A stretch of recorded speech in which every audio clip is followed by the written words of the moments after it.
First thing I need to do when shaping the lames is actually put a single curve in them, and I'm going to do that over the horn of my anvil.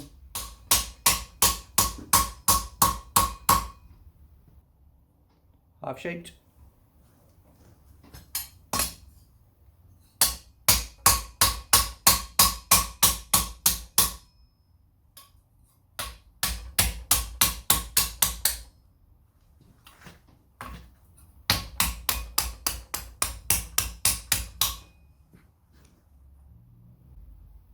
Here we have lame has gone through its first stage of shaping. You can see kind of this shape. It's just a nice U. Here we have two lames that have gone through their first stage of shaping. You can see where it's handy to have the names written on, number 1, number 2. Number 2 obviously fits inside number 1.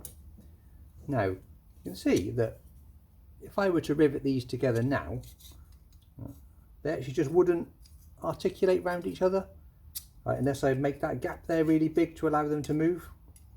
And that's because this single curve isn't sufficient for a lame. It needs to curve that way as well. And so that if you think about it, so that the lames can slide over each other like this as they're articulating around a pivot point there. So what I need to do actually is to put a tiny dish onto this side of each of the lames, then that'll allow them to slide under each other and then actually stop when they get to this extended bit without ending up with this massive gap on the inside. Okay, I'm just going to put a slight radius onto the top side of that lame.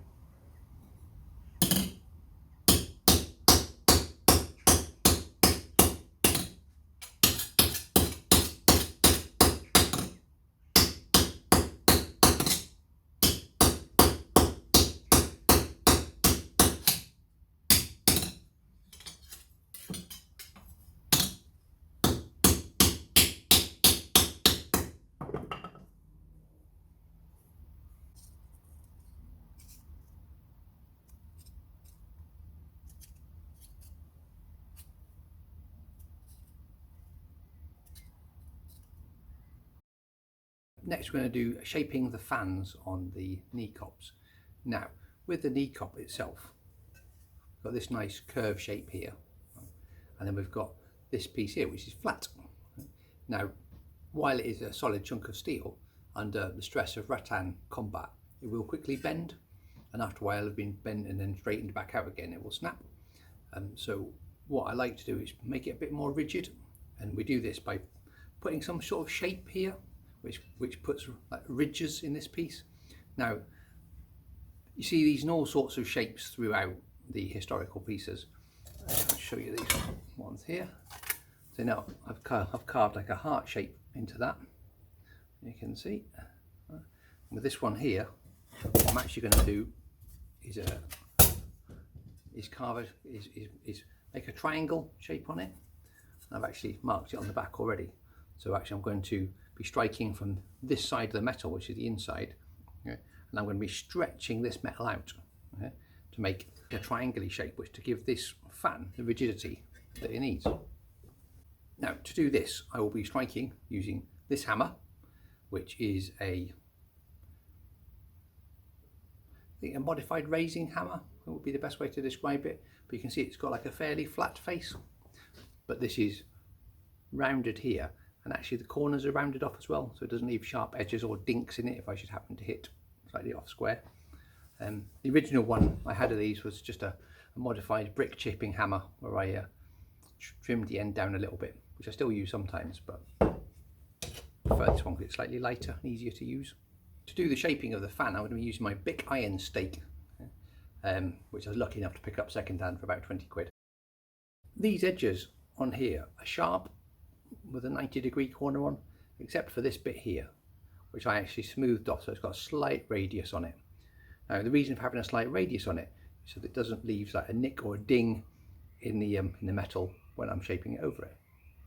Now for this one, see what I've got to do is a lot more striking required here than here, so I'm just going to set that up and get on with it.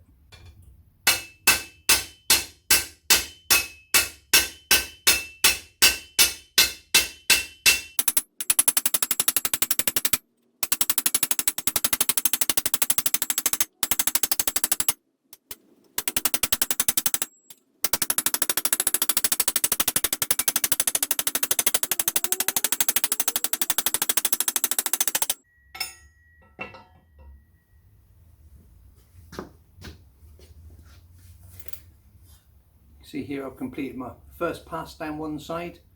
See the metal's already started to move. And again, we've got this pattern on the inside there. You can see where the strikes are, but quite smooth on the outside. So hopefully I won't have too much cleanup to do.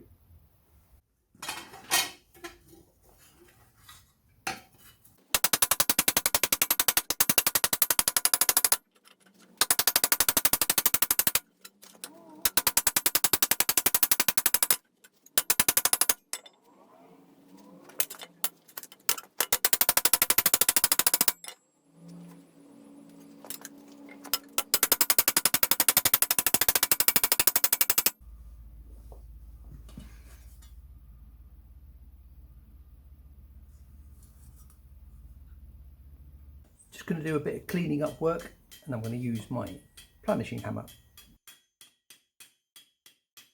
I'm just going to sharpen up these lines a little bit.